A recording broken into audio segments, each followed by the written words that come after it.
What if I told you that some of the most brutal muscle cars ever built didn't just smoke tires, they could also haul lumber, tools, and groceries? These weren't coupes. They weren't sedans. They were part truck, part muscle car, and all attitude. Today, we're counting down the wildest, fastest, most unbelievable muscle trucks and utes ever built, machines that blurred the line between workhorse and street brawler. Some of these are so rare, they're basically unicorns with license plates. And the number one spot, it might just be the strangest muscle truck Detroit ever unleashed. Let's get into it. Number 6. 1957 Ford Ranchero Supercharged F-Code Madness. In 1957, Ford did something quietly insane.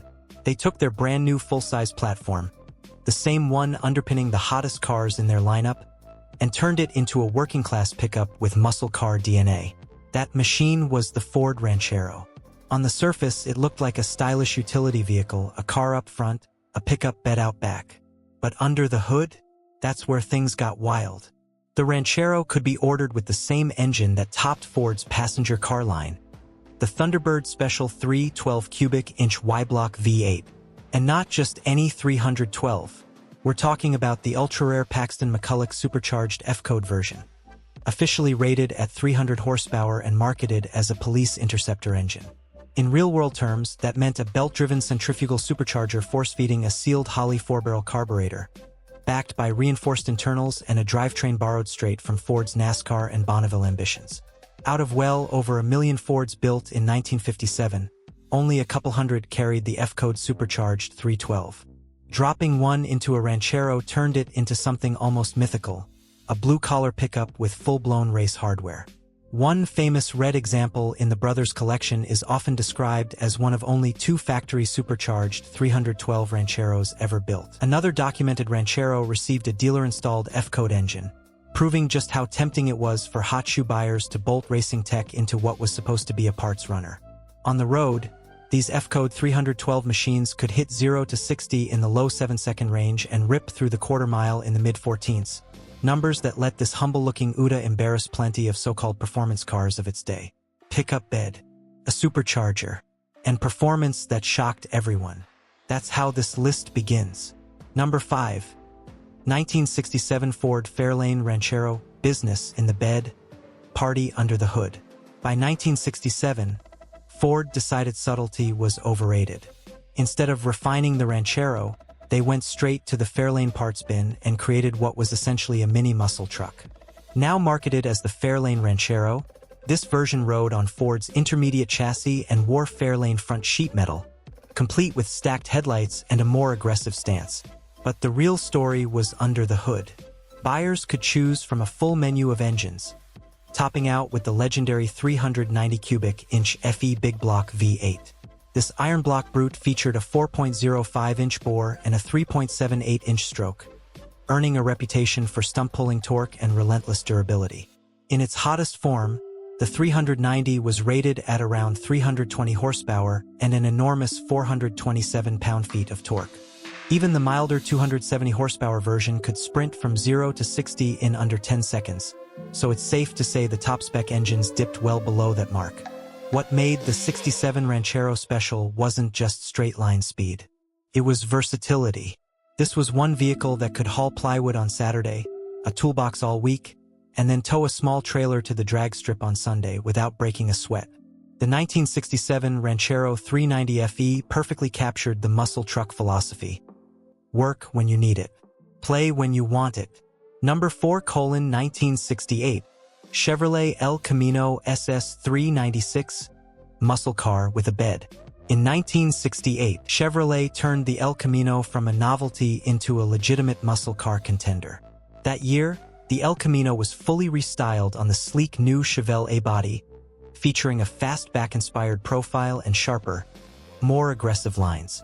More importantly, Chevrolet introduced a true factory super sport model, the El Camino SS396. This wasn't just an appearance package. The SS396 came standard with Chevrolet's Mark IV Big Block V8, a serious piece of hardware. Buyers could choose from 3 versions of the 396.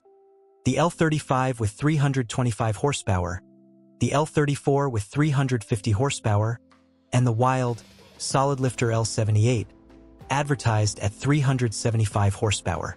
It was essentially the same engine lineup offered in the Chevelle SS, except now it came with a pickup bed.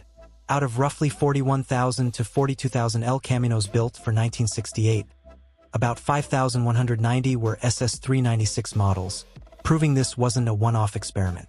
It was a real player in the muscle market. Period road tests recorded quarter-mile times in the high 14-second range at nearly 100 miles per hour for the mid-level engines, matching contemporary muscle coupes while still being able to haul half a ton of cargo. Drivers praised the El Camino SS396 for feeling just as strong and comfortable as a Chevelle SS, only more useful. The only real complaint? When the bed was empty, all that big block torque could make the rear end feel a little lively. But honestly, that was half the fun. Number 3. 1970 Ford Ranchero GT, the 429 Super Cobra Jet unicorn.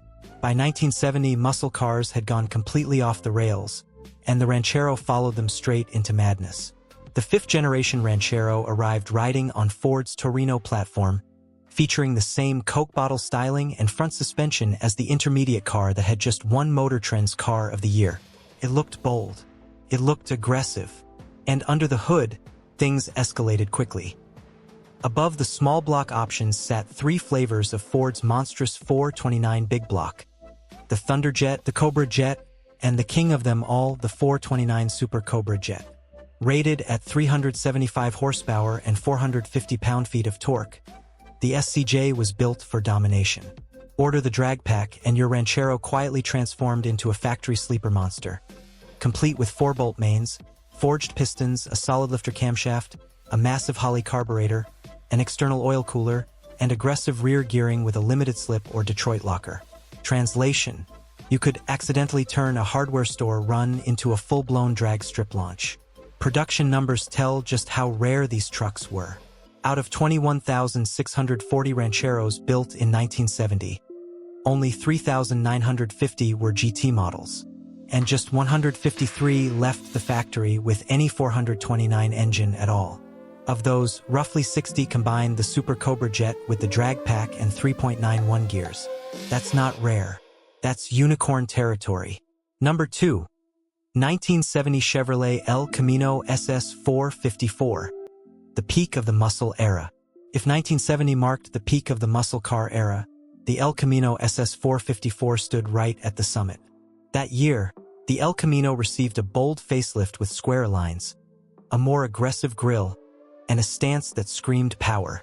Checking the SS box unlocked stripes, badges, heavy-duty suspension, and access to Chevrolet's brand-new 454 cubic inch big blocks. GM had just lifted its old displacement limits, and Chevrolet went all in. Buyers could choose between the LS5, rated at 360 horsepower and around 500 pound-feet of torque, or the legendary LS6, advertised at a jaw-dropping 450 horsepower. The LS6 was more powerful than a Corvette that year and remains the strongest engine ever factory-installed in a Chevelle or El Camino. Official production numbers are murky, but specialists estimate that only around 500 LS6 El Caminos were ever built. On the street, these machines were monsters. Period testing showed 0 to 60 times well under 6 seconds and quarter-mile passes in the low 13-second range. Despite skinny tires and nearly 2 tons of steel. It was absurd. It was excessive. And it was glorious. Number 1. Chevrolet SSR, the weirdest muscle truck that somehow worked. Born from a retro concept car that stunned the 2000 Detroit Auto Show, the Chevrolet SSR arrived in 2003 as something no one quite knew how to classify. It had a retractable hardtop, pickup bed, 1940s-inspired fenders, and a chassis borrowed from the Trailblazer. Early models looked the part but didn't quite deliver the muscle, packing a 300 horsepower V8 and a 4-speed automatic. Then came 2005. Chevrolet dropped in the LS2, offered a 6-speed manual, and transformed the SSR from cruiser to genuine muscle truck. By 2006, the final year, the LS2 produced 400 horsepower and 400 pound-feet of torque, backed by a limited slip differential and aggressive gearing.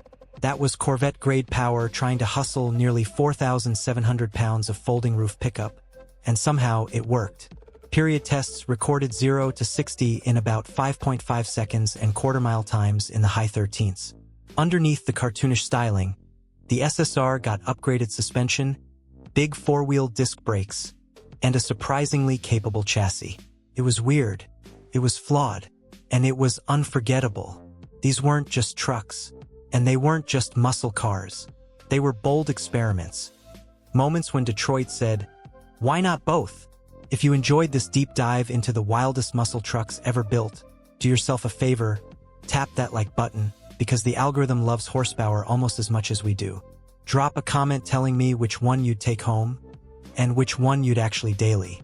And if you want more stories about rare machines, forgotten legends, and cars that never played by the rules, hit subscribe and stay in the fast lane with us. Because around here, utility is optional, but attitude is mandatory.